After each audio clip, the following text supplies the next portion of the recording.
Béni soit le nom de l'Éternel. Je vous salue tous dans le précieux nom du Seigneur Jésus-Christ. Je dis d'abord merci à l'Éternel qui m'accorde la grâce et l'opportunité de me tenir devant vous pour parler de sa part. Et je dis aussi merci au pasteur Jean-Marie pour l'invitation de m'avoir invité à me tenir devant vous pour parler de sa part. C'est la première fois, on se connaît depuis plusieurs années, mais c'est la première fois que j'ai l'opportunité de prêcher dans cette église. Amen. Amen. Je vais d'abord me présenter avant de commencer la parole de l'Éternel. Le pasteur l'a présenté, je suis la fille de l'apôtre Tchana Musungi de l'église Mission évangélique Femmes Samaritaines. Je suis pasteur consacré depuis 2012 et j'étais évangéliste depuis 2005. Donc évangéliste en 2005, pasteur en 2012.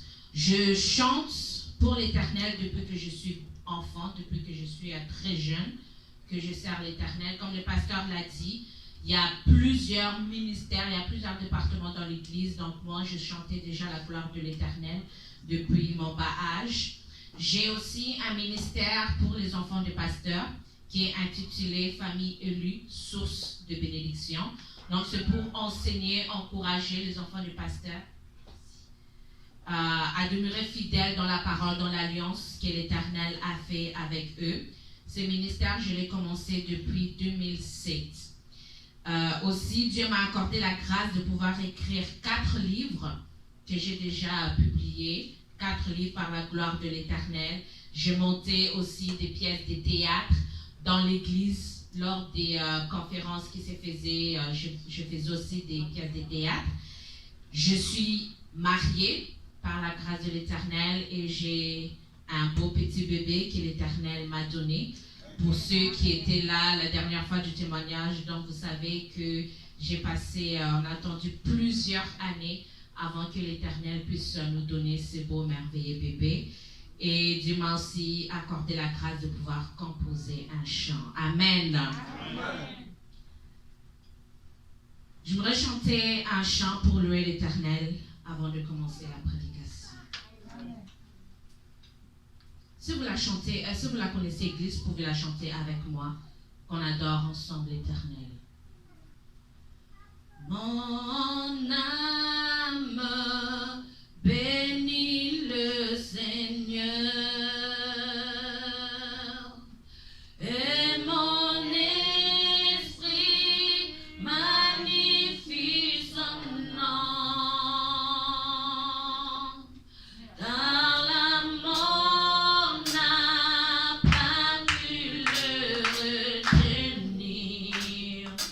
Même dans le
Seigneur. Même dans nos vies, tu es Seigneur.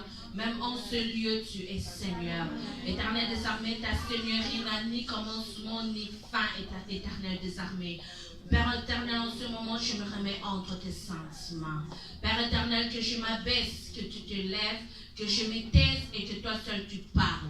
Qu'au travers de ce message que tu as prévu pour ces jours, que tu puisses agir dans la vie de mon frère, que tu puisses agir dans la vie de ma soeur, que tu puisses agir dans notre vie à nous tous, et que tu puisses nous transformer, que tu puisses, Père éternel, apporter la vie, que tu puisses apporter la délivrance éternelle. Ouvre nos yeux et nos oreilles spirituelles à recevoir ce qui vient de toi. Je viens m'opposer à tout ce qui ne confesse pas ton nom dans ce lieu. Tout ce qui est de dérangement, tout ce qui est d'oppression démoniaque, tout ce qui pourrait empêcher ton peuple de recevoir ce qui vient de toi. Je le lis et je l'envoie d'aller les arrives.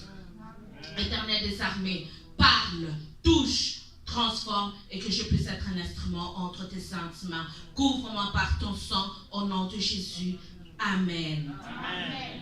Amen. Merci, pasteur, pour la confiance, pour cette invitation. Amen.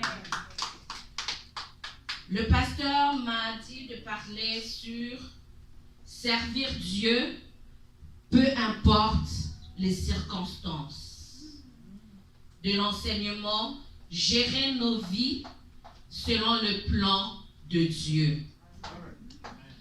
J'ai intitulé le thème de la prédication d'aujourd'hui « Fixe le Seigneur malgré les épreuves ». Regarde la personne qui est à côté de toi, dis-lui « Fixe le Seigneur malgré les épreuves ». Dis-toi à toi-même « Fixe les épreuves malgré, fixe le Seigneur malgré les épreuves ». Alléluia. Amen. J'ai essayé de regarder dans le dictionnaire la définition du mot épreuve. L'épreuve, c'est un mot que nous connaissons, c'est un mot que nous utilisons. Mais je suis quand même allée voir dans le dictionnaire pour savoir la signification du mot épreuve. Et le dictionnaire m'a dit que épreuve veut dire ce qui permet de juger la valeur d'une personne, d'une œuvre, d'un objet ou toute autre chose.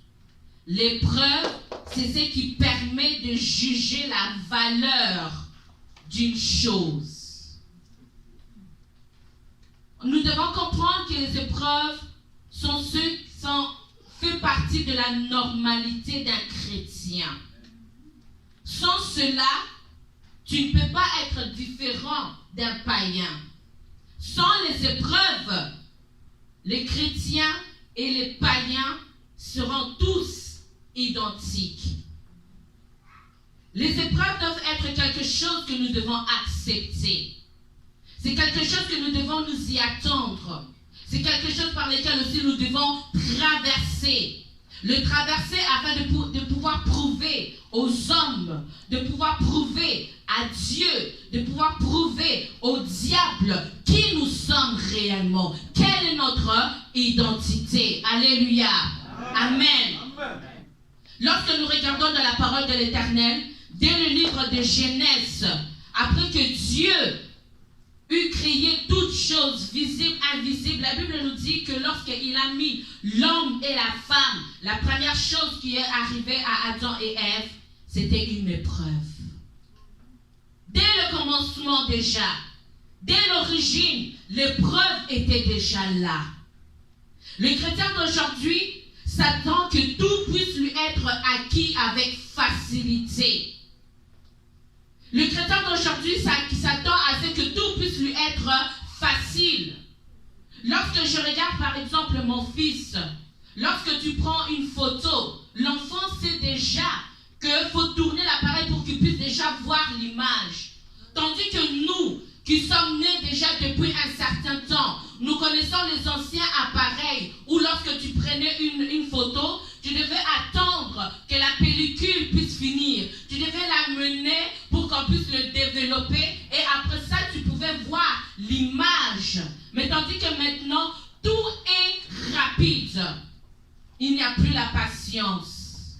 Il n'y a plus la capacité d'attendre.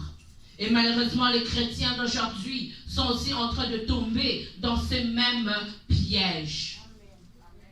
Or, nous devons savoir que Dieu manifeste sa gloire par nous. C'est en accomplissant l'impossible en nous, par ce qui est impossible à la nature humaine, que son nom est glorifié dans nos vies. Lorsque quelque chose a déjà le nom de impossible, cela est limité à la nature humaine. Et Dieu prend cette chose que la nature humaine appelle impossible, Dieu le rend possible au travers du chrétien pour manifester sa gloire ici dans le monde. Mais pour que l'Éternel puisse manifester sa gloire, il faut que le chrétien accepte de passer par les épreuves. Il faut que le chrétien accepte de passer par le problème. Il faut que le chrétien accepte de vivre cela pour que la gloire de l'Éternel puisse se manifester. Alléluia. Amen. L'anonymat ne manifestera pas la gloire de l'Éternel. Lorsque une personne est anonyme, il ne pourra pas mériter la gloire. Même si cette personne crée quelque chose de grand, même si cette personne compose une grande musique, même si cette personne prépare un mets magnifique, mais si cette personne demeure toujours dans l'anonymat, la gloire ne peut pas lui être rendue. Nous allons tourner dans nos Bibles. Nous allons aller dans le livre de Genèse. Genèse 37.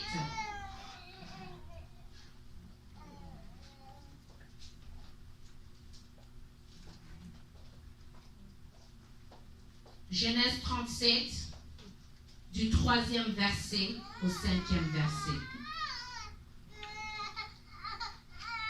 La parole de Dieu nous dit, Genèse 37, 3 à 5, Israël aimait Joseph plus que tous ses autres fils, parce qu'il avait eu dans sa vieillesse, et il lui fit une tunique de plusieurs couleurs. Ses frères virent que leur père l'aimait plus que tous, et ils le prirent en haine. Ils ne pouvaient lui parler avec amitié. Joseph eut un songe, et il le raconta à ses frères, qui le haïrent encore davantage. Parole de l'Éternel. La Bible nous parle ici de Joseph. Joseph qui était un fils parmi ses frères, mais qui a commencé à sortir de l'anonymat familial dès son bas âge. Pas par sa force ou par sa volonté, mais parce que la gloire de l'Éternel venait sur Joseph et lui parlait en songe. Ce n'était pas la volonté de Joseph de pouvoir lui-même avoir ses songes. Ce n'est pas quelque chose que Joseph lui-même a créé, mais c'est un don, c'est une capacité que l'Éternel lui a donnée et qui a fait sortir Joseph de l'anonymat parmi ses frères. Alléluia. Amen. Joseph, il a entendu la voix de Dieu, mais en images. Les images que Joseph voyait dans ses rêves, c'était la parole que Dieu était en train de lui parler. Mais lorsque Joseph l'a transmis à sa famille, ceux-ci, au lieu d'écouter la voix de l'Éternel, ceux-ci, ils ont entendu la voix de Joseph. Joseph, il a entendu la voix de Dieu en image. Il a transmis, mais les hommes se sont limités à entendre et à voir le physique au lieu de voir le spirituel. Alléluia. Amen.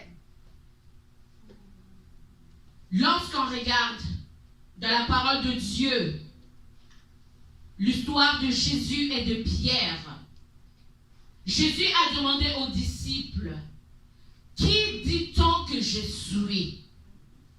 Jésus a posé la question à ses disciples. De la même manière que nous sommes tous ensemble, je peux demander par exemple, « Quelle heure est-il ?» Tout le monde entend la question. Mais il n'y avait qu'une seule personne qui avait eu la révélation de Jésus-Christ. Il n'y avait qu'une seule personne qui avait eu la révélation de qui était le Seigneur Jésus-Christ. Et la Bible nous dit que c'était Pierre. Pierre, il a eu la révélation alors qu'il était parmi les autres disciples, alors qu'il a vécu avec Jésus, alors qu'il a marché avec Jésus, alors qu'il a entendu parler Jésus, enseigner le peuple. Mais il n'y a eu que lui qui avait la révélation de savoir qui était le Seigneur Jésus-Christ. Dieu donne révélation à ceux qui captent sa présence. Alléluia. Sache que lorsque tu seras dans ton épreuve, les gens entendront ta voix, les gens te verront toi. Mais quand tu sortiras de cette épreuve, lorsque tu sortiras de cette situation, c'est là que les gens maintenant vont saisir que c'est Dieu qui parlait au travers de toi dans la situation que tu avais. Les gens peuvent regarder, peuvent parler, ils peuvent murmurer, ils peuvent critiquer. Mais ils ne savent pas qui est derrière cette situation.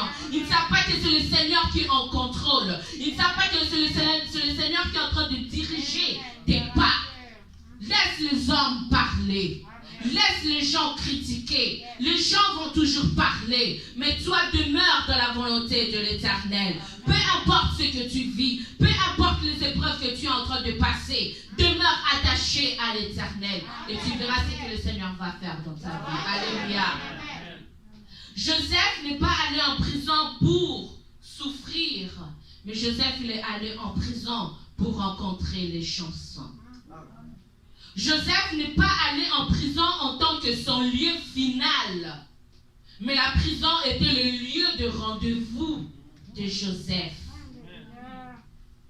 Dis-toi que ton épreuve est ton lieu de rendez-vous avec le Seigneur. Amen. Joseph, il avait rendez-vous, mais il ne le savait pas. S'il n'était pas allé en prison, comment est-ce qu'il aurait rencontré les chansons? Comment est-ce qu'il serait arrivé à l'étape où Dieu l'avait amené? Daniel n'est pas allé dans la fosse aux lions pour y mourir, mais Daniel, il est allé à la fosse aux lions pour être débarrassé de ses ennemis. Alléluia. Amen. Quelle est la volonté de Dieu derrière ton épreuve? C'est lorsque tu te retrouves dans les épreuves que tu dois prouver ta foi en Dieu et briller avec ce que Dieu a déposé en toi. Nous allons tourner dans nos Bibles dans le livre de Exode. Exode 4. Exode 4, 1 à 5.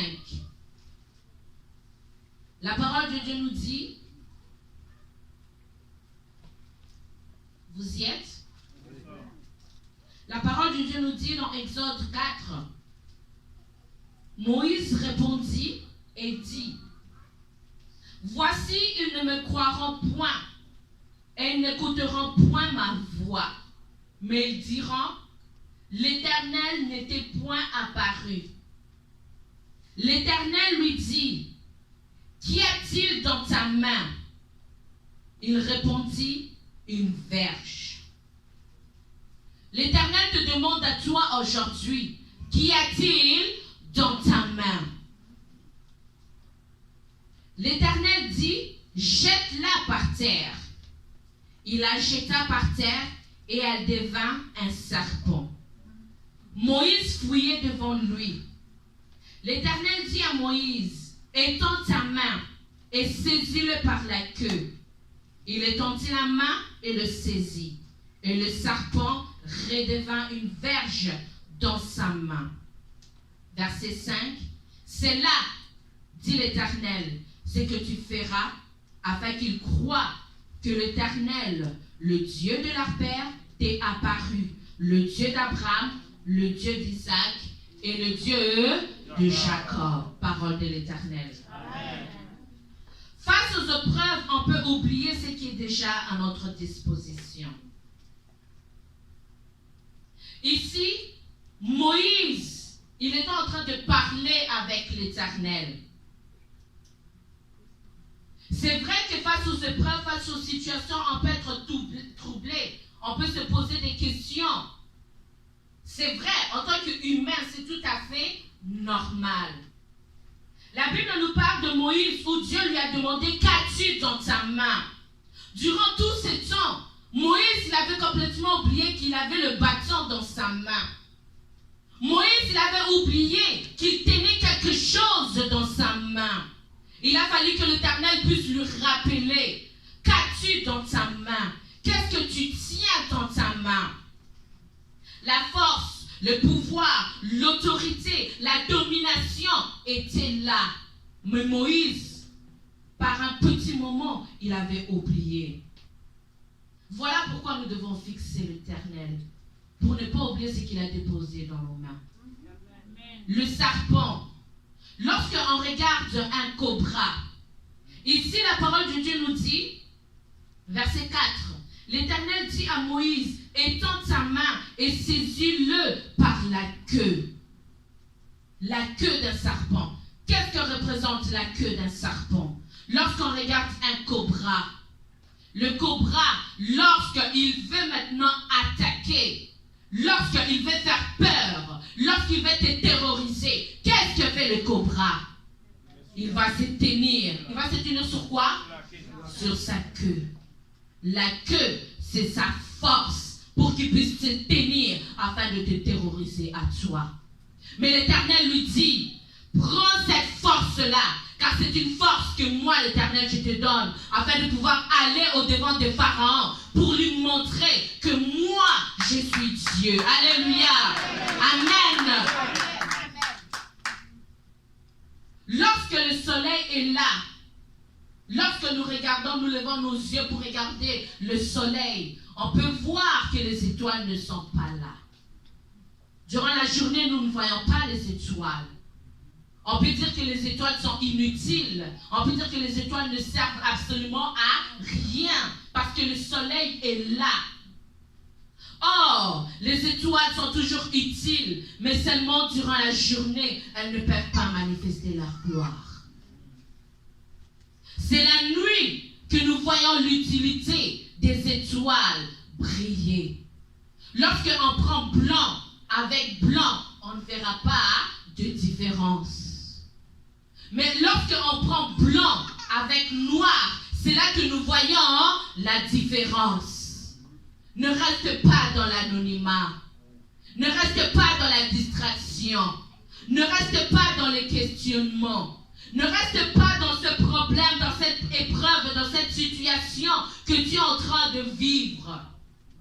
Ne fixe pas ton regard dans ces problèmes. Ne te focalise pas dans cette situation. Mais regarde l'Éternel. Qu'est-ce que l'Éternel te dit? Qu'est-ce que l'Éternel t'enseigne? Qu'est-ce que l'Éternel veut faire au travers de toi? Saisis le serpent par la queue. Prends la force. Le serpent, c'est un animal dangereux. Le serpent, c'est un animal que même si tu vas, même si on te dit qu'il est mort, tu ne vas pas passer par le même chemin. Si on met un serpent là, mort dans la porte, qui va oser passer? Qui va oser mettre le pied pour passer par-dessus? Même si on te dit qu'il est mort. Alléluia. C'est un animal qui terrifie, qui fait peur. Un animal ou un reptile? Un reptile qui fait peur. Alléluia. Amen. Mort ou vif, il fait peur. Mais l'Éternel te dit, malgré la peur que tu as, malgré la terreur que tu as, prends la force que moi je te donne et lève-toi. Comme je l'ai dit, durant la journée, on peut voir les étoiles comme inutiles. Tout comme Joseph, il a été vu inutile au point que sa famille a voulu le faire mourir. Il ne voyait que Joseph n'avait aucune utilité. Il ne voyait que Joseph ne servait absolument à rien. Ils étaient bien entre eux. Ils s'entendaient bien entre eux. Ils étaient bien ensemble. Leurs familles étaient bien. Mais ils ont vu que Joseph, cet enfant, il ne nous sert à rien. Il vient simplement pour déranger. Il vient simplement pour nous accuser. Parce que Joseph, il allait voir, il allait aussi rapporter. Il était en train de les troubler. Il était en train de mettre le problème dans la situation. Sache que l'épreuve qui t'arrive à toi, chrétien, c'est parce que tu es en train de troubler le monde de ténèbres. Alléluia. C'est parce que tes prières sont en train de déranger le monde de ténèbres. C'est parce que tes jeûnes sont en train de troubler le diable. Mais ce n'est pas le moment d'abandonner. Ce n'est pas le moment de délaisser. Mais c'est le moment de persévérer. Mais alors qu'il pensait l'engloutir dans les ténèbres, ses frères ne savaient pas qu'il poussait Joseph à rentrer dans sa destinée. ils ne savaient pas qu'eux-mêmes, ils étaient des instruments entre les mains de l'Éternel. Dans ton épreuve, va à la rencontre de Jésus. Dans ton épreuve, dans ton problème, va à la rencontre du Seigneur Jésus-Christ. Les épreuves seront toujours là. Même Jésus à la croix, il n'a pas manqué son épreuve. Jésus n'a pas échappé. Il a même prié pour dire, si cette coupe pouvait lui être ôtée, mais la coupe, elle est demeurée. Jésus est passé et il a vaincu. Mais la question maintenant, comment seras-tu dans ton épreuve? Comment seras-tu dans ta situation? Le chrétien d'aujourd'hui, comment va-t-il réagir? Vas-tu servir Dieu, peu importe les situations? Vas-tu continuer à aller dans l'église, peu importe les situations? Ou est-ce que tu vas arrêter de servir l'Éternel? Ou est-ce que tu vas arrêter de venir à l'église? Ou est-ce que tu vas arrêter de prier? Ou est-ce que tu vas arrêter de chanter? Vas-tu continuer dans ton ministère? Ou est-ce que tu vas arrêter? Nos vies doivent être gérées selon le plan de Dieu. N'est-ce pas le même Dieu qui a rendu Anne stérile? Dieu a rendu Anne stérile pour manifester sa gloire au travers de la naissance de Samuel. Dieu veut montrer que l'impossible des hommes lui est possible. Mais Dieu il a besoin de toi et de moi pour manifester sa gloire. Dieu, il peut utiliser qui il veut, comme il veut. Mais si Dieu vient au travers de toi, c'est parce que Dieu a vu qu'il y a quelque chose en toi qui est différent des autres personnes. Au travers, nous devons voir que c'est une grâce. Lorsque nous passons dans les épreuves, nous pouvons voir que c'est une opportunité, une grâce, une faveur que Dieu puisse poser ses regards sur nous. Alléluia. Amen. Amen. Être différent. Ne pas être de la même catégorie que tout le monde. Vas-tu accepter que les ténèbres engloutissent l'éclat de ta gloire, ou vas-tu prier pour montrer que tu es de Dieu et que celui qui est en toi, il est plus grand que celui qui est dans le monde? Amen. Le livre de 2 Corinthiens 3, 18. 2 Corinthiens 3,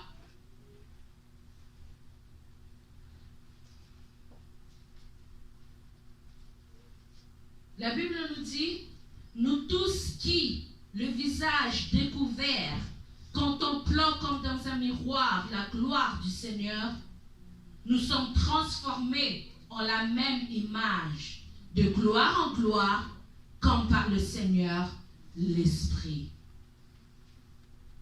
Alléluia. Amen.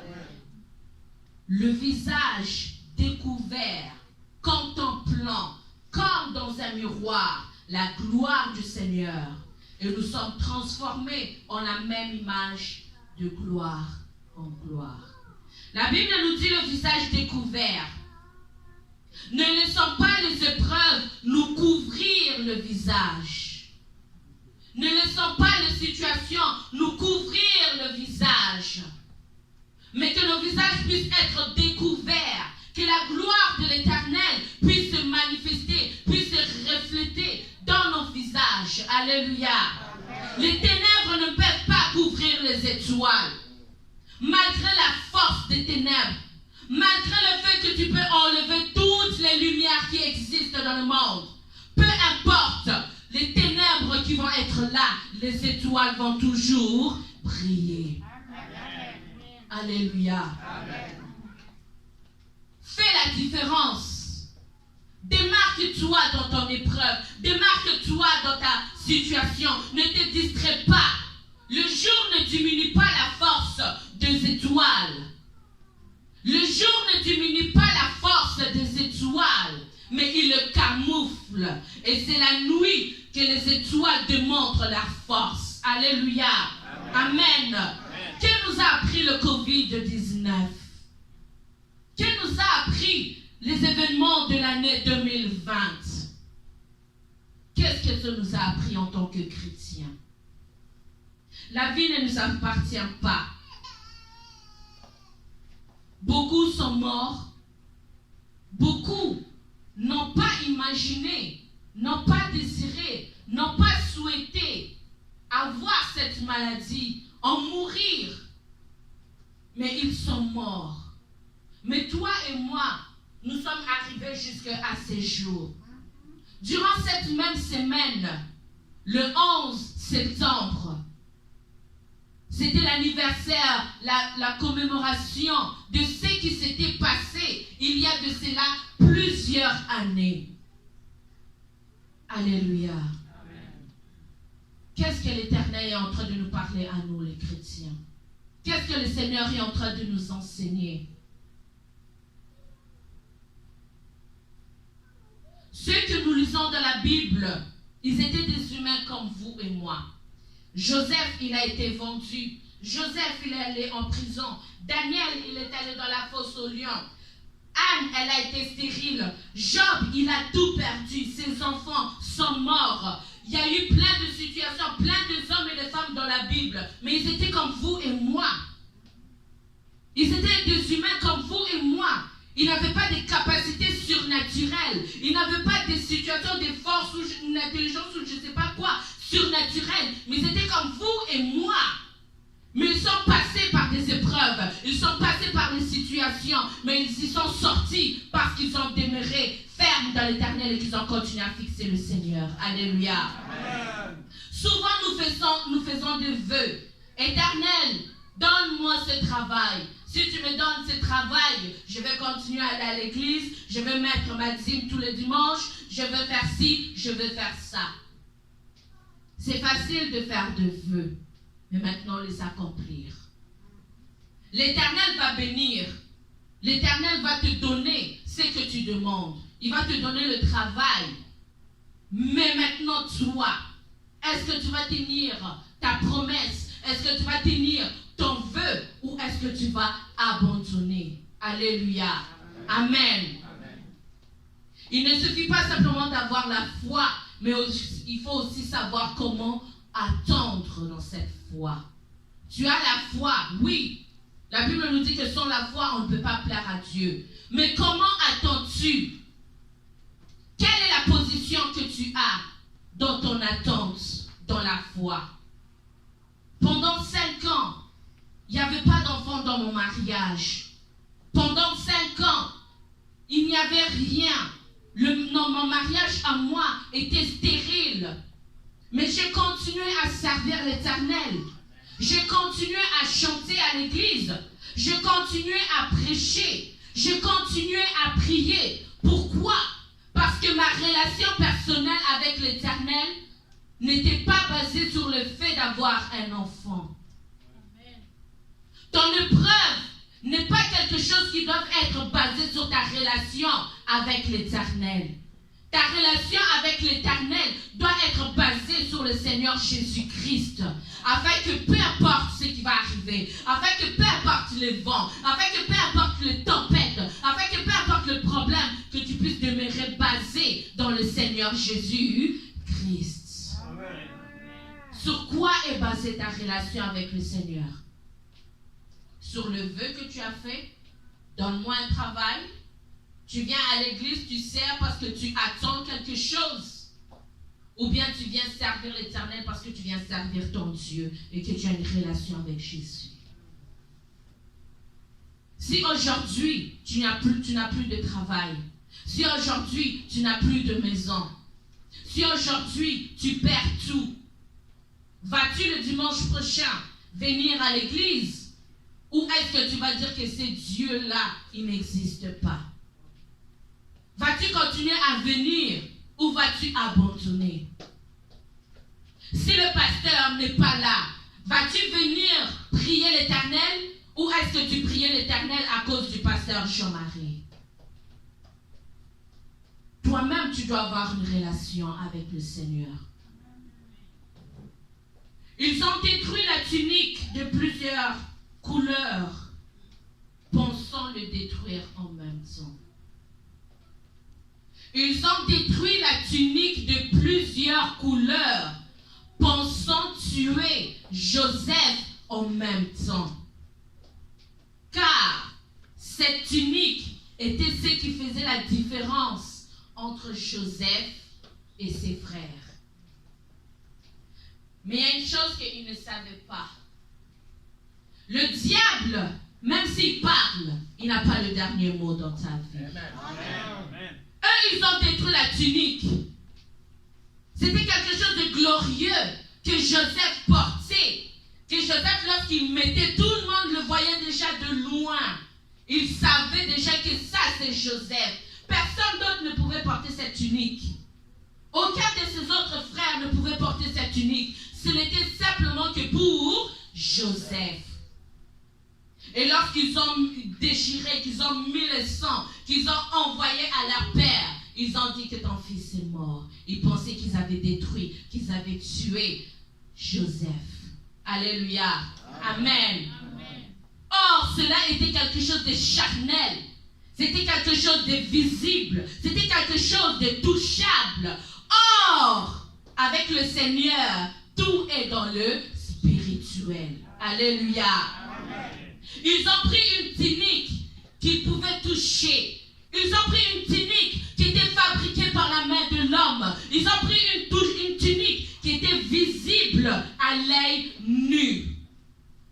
Or, il y avait une tunique glorieuse. Il y avait une tunique insaisissable. Il y avait une tunique intouchable. Car elle était à l'intérieur de Joseph. Car elle était Joseph. Parce que Joseph, il avait accepté sa mission avec l'Éternel.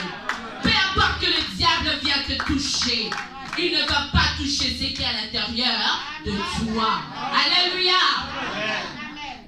Peu importe que le lion rugisse, qu'il rugisse. Que le chien aboie, qu'il aboie. Que le sorcier parle, qu'il parle. Mais dis-toi que celui qui est en moi est plus fort. Alléluia. Amen. Mais garde ta relation.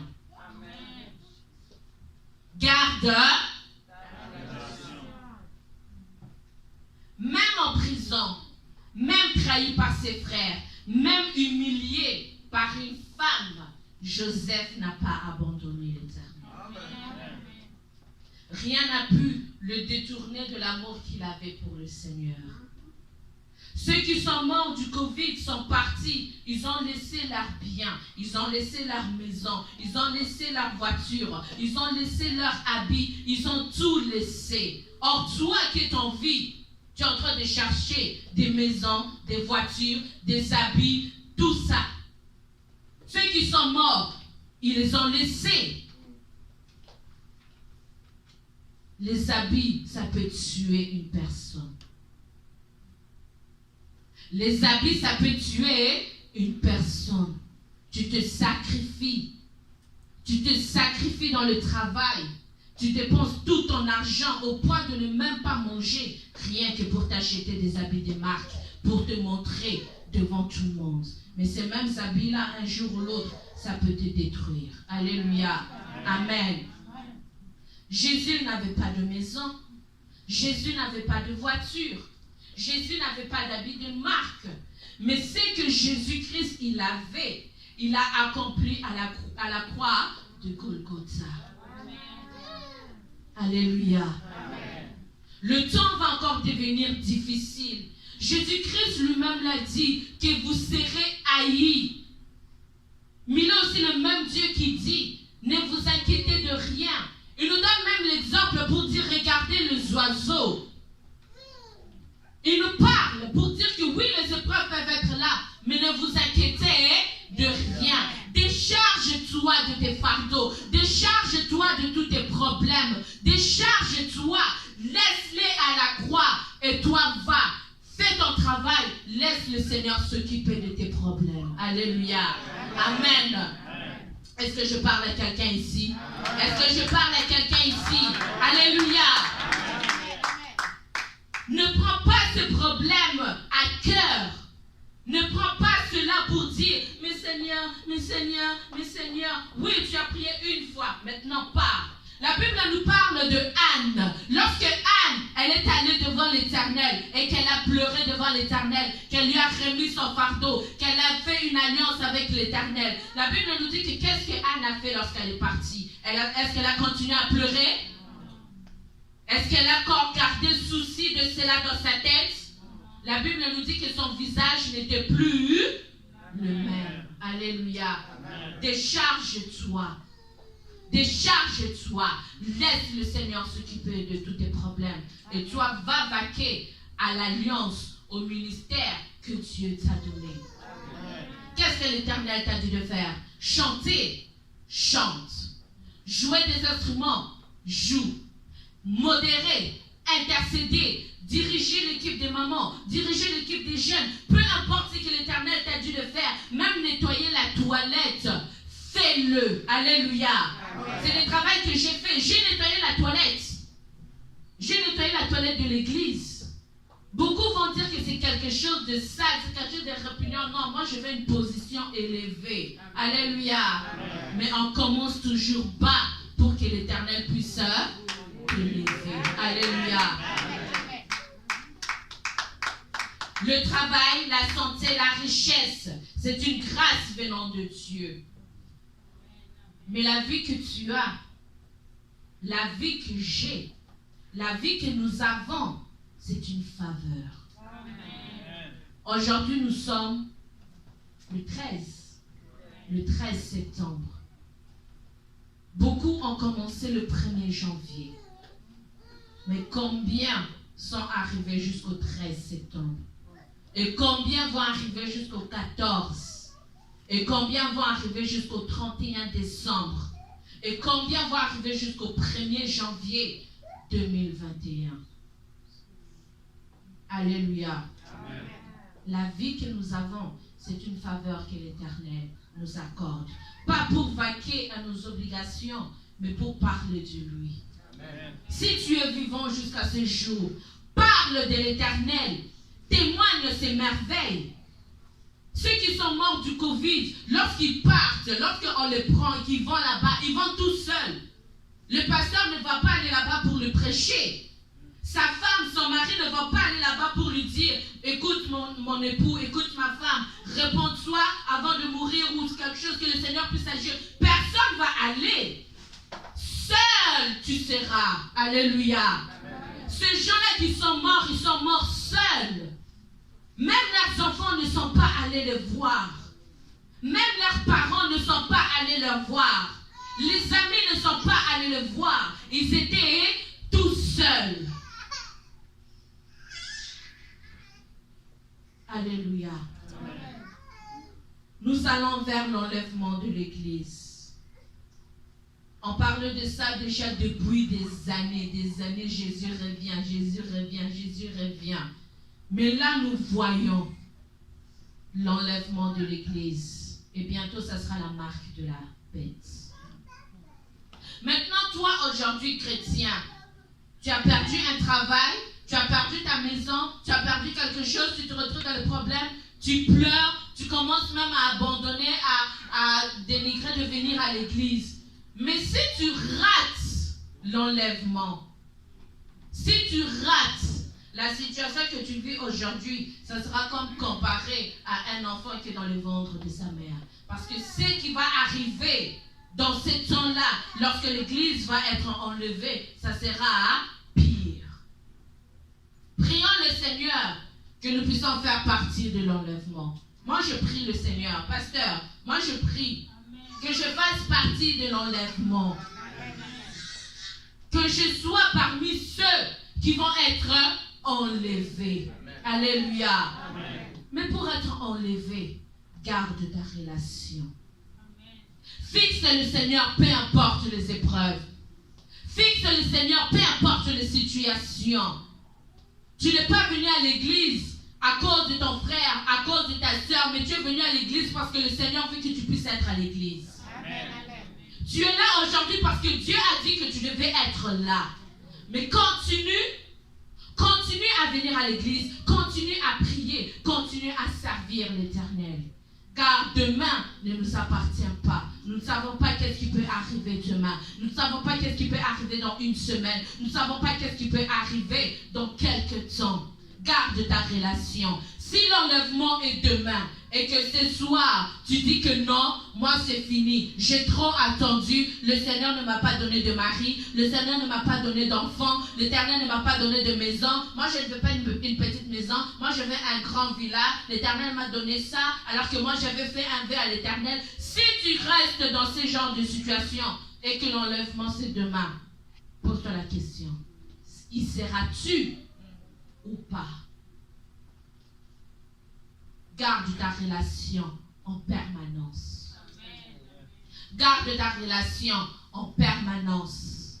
Que ce soit ta relation intime. Comme je le dis, Joseph, il a vécu des épreuves. Mais malgré ces épreuves, il n'a pas abandonné. Joseph, il était innocent. Est-ce qu'il est allé vers la femme de Potiphar? Non. Est-ce qu'il a cherché? Non. Est-ce qu'il a séduit? Non. Il était innocent, mais il est allé en prison. Et lorsqu'il était en prison, est-ce qu'il a abandonné l'Éternel? Non. Il a gardé sa foi. Pourquoi? Parce qu'il avait entendu la voix de Dieu en image. Il attendait maintenant que ces images qu'il avait vues à l'intérieur de lui, qu'il avait vues en songe, que ces images puissent être visibles à tous. Et que tous puissent dire que oui, ce que tu disais, c'était Dieu qui parlait au travers de toi. Alléluia. Amen.